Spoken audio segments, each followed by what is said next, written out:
salut et bienvenue à cette nouvelle vidéo. Alors là, on va passer donc à une nouvelle vidéo sur tout ce qui n'est pas Marvel. Voilà, il y a eu une spéciale Marvel et là c'est une spéciale pas Marvel. Donc ce sera que du comics, hein, que du comics. Voilà, du hardcover et puis un comics souple. Alors il y a du Vinted, du Rakuten, du Amazon Marketplace, et puis c'est tout, c'est déjà bien. Voilà.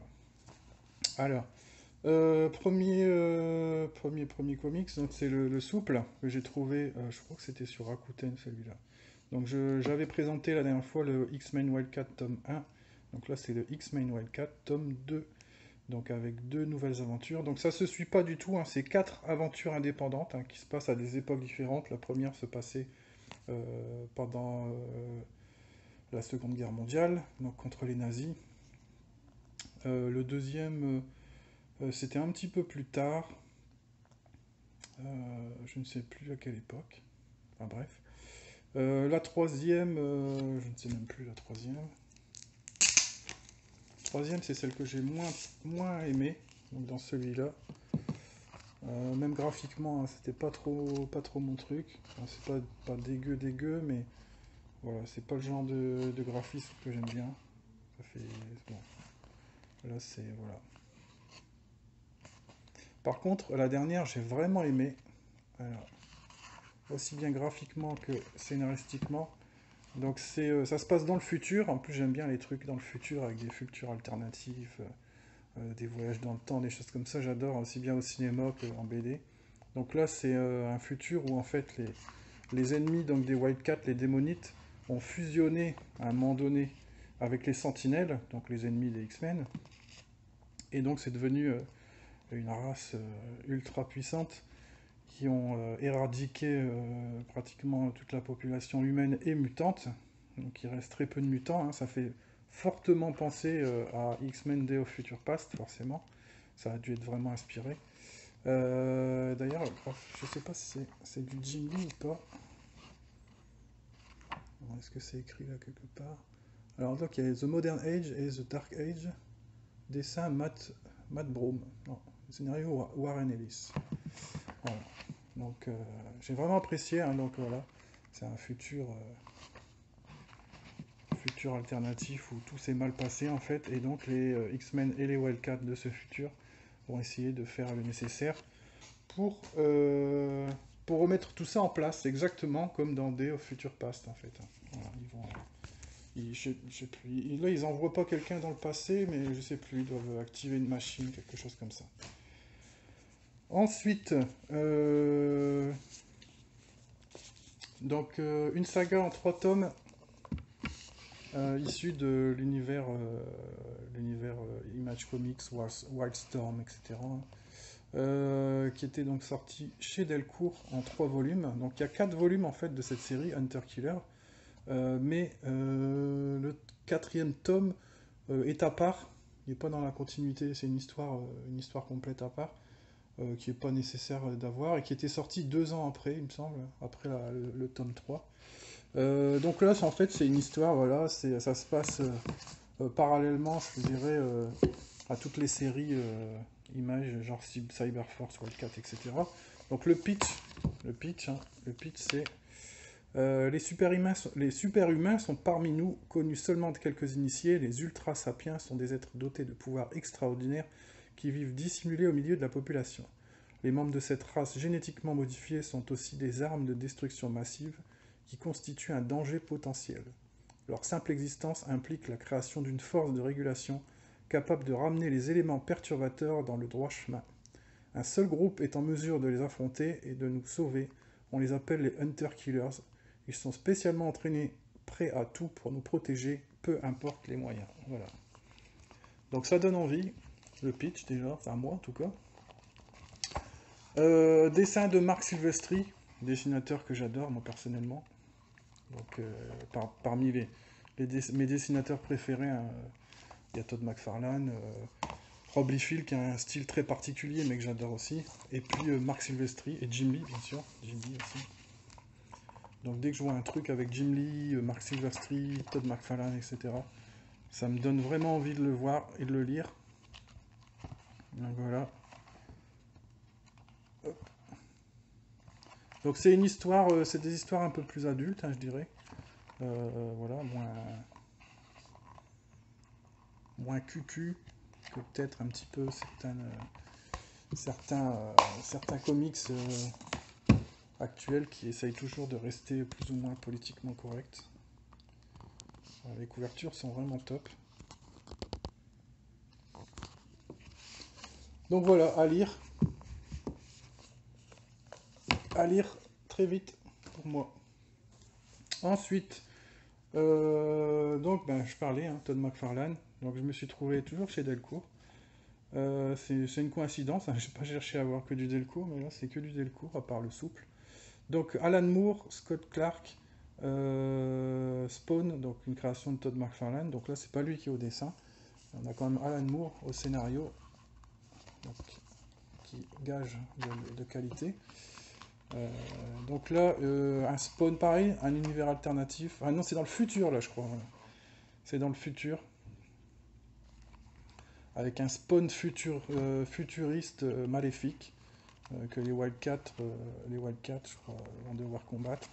Donc voilà, il y a des versions futuristes des personnages de Wildcat et de Spawn. Donc le pitch, c'est quoi? 2017, sous l'impulsion d'un Spawn devenu tyran, notre monde a été transformé en antichambre de l'enfer. Deux membres des Wildcats, équipes de super-héros extraterrestres, chargés de protéger la Terre, reviennent à notre époque avec pour mission d'assassiner Spawn et l'empêcher de réaliser ses rêves de domination. Les choses ne se passent pas, cependant, comme prévu. Voilà. Donc là, en fait, oui, c'est du futur, ils reviennent, dans le présent, toujours la même chose, pour essayer de changer les choses pour que le futur n'arrive pas. Celui-là est quand même très rare. Je l'ai vu à plus de 200 € sur certains sites. Donc à mon avis, il ne se vendra pas à ce prix-là. Mais bon, celui-là, j'ai mis un peu plus. Hein. C'est pas du 5 €, du 10 €. J'ai mis un petit peu plus pour l'avoir parce que voilà, c'est Spawn, c'est Wildcat, c'est des séries que j'aime bien. Donc je me suis lâché un petit peu. Bon, j'ai pas mis 80 € non plus, hein, faut pas exagérer. Mais bon, c'est un prix du neuf, on va dire. Bon, malgré qu'il soit pas très très épais. Donc là, je me suis fait plaisir, on va dire. Voilà. Et puis, dernière trouvaille. Alors là, c'est un beau petit pavé. Voilà. Neuf, nickel. Impeccable. Là, c'est du Todd McFarlane. Donc, c'est le Spawn volume 1. Donc, l'intégrale de la série Spawn, hein, ressortie chez Delcourt, donc en intégrale. Donc, il y a tout un tas de volumes. Je crois qu'ils sont à presque 20 volumes, je crois. Spawn, je crois qu'ils sont arrivés à 300 épisodes. Donc là, il y a ça doit être 1 à 8 et 11 à 13, je crois, il me semble, il y a dedans. Parce que le 9 et le 10, il y a un problème avec un personnage, un problème de droit. Donc il n'a plus le droit d'être édité. Je ne sais pas trop comment ça fonctionne. Donc si on le veut, il faut retrouver les anciens fascicules Semic qui étaient sortis en kiosque. Là, le 9 et 10 étaient sortis dans ces formats-là. Ou alors retrouver les petits fascicules US, ou pareil, hein, à l'époque ils étaient sortis, mais pareil, ils sont très chers. Donc ceux qui savent, ceux qui vendent, forcément ils vendent une blinde. Après, ceux qui ne savent pas trop, ils le vendent comme un numéro classique, puis on peut, avec un peu de chance, le trouver pas trop cher. Bon, pour l'instant, j'ai laissé tomber. Donc là, j'ai pris ça parce que c'est vraiment pas cher, hein. C'est des tomes qui valent 25-30 €, je crois, et là, il était à 10 €. Donc ça valait vraiment le coup j'avais aucun Spawn, bizarrement, hein. Pourtant, Todd McFarlane, j'adore. J'avais aucun bouquin de Spawn. Peut-être c'était un petit peu aussi la peur Enfin, la peur. Le fait de devoir me lancer dans une série qui a 300 numéros, tu vois. Enfin, voilà, quoi. C'est chiant d'après acheter. Il faut acheter tous les tomes. Ça a un coût. Donc c'est ça qui me rebutait un peu. Mais là, bon, c'est un arc, on va dire, un arc complet pour 10 balles, dans une qualité, vraiment quand même, une très bonne qualité. Je sais plus s'il y a des bonus là-dedans. Non, il n'y a pas de bonus. Mais bon, voilà quoi. Donc en fait, ça se présente à chaque fois. On a en début la couverture originale ici, et puis à chaque fois, bon voilà, après il y a le comics et jusqu'à donc là, tac, et le numéro 2, couverture originale, et on repart. Donc graphiquement, bon, graphiquement, voilà, c'est du Todd McFarlane. Moi j'adore. D'ailleurs, je suis en train de regarder pour essayer de récupérer justement tout l'intégrale des épisodes de Spider-Man, Amazing Spider-Man, de Todd McFarlane, parce qu'il a travaillé sur Spider-Man. Donc c'est lui d'ailleurs qui a donné la fameuse, les fameuses positions improbables de Spider-Man quand il est en l'air, qui se balance à ses toiles. Et puis les fameuses toiles avec... c'est pas juste un trait de toile, c'est des toiles avec des toiles autour entourées. Voilà, il y a le trait principal et puis de la toile entourée autour. Donc c'est lui qui a donné cet aspect à ces lanceurs de toiles. C'est Todd McFarlane.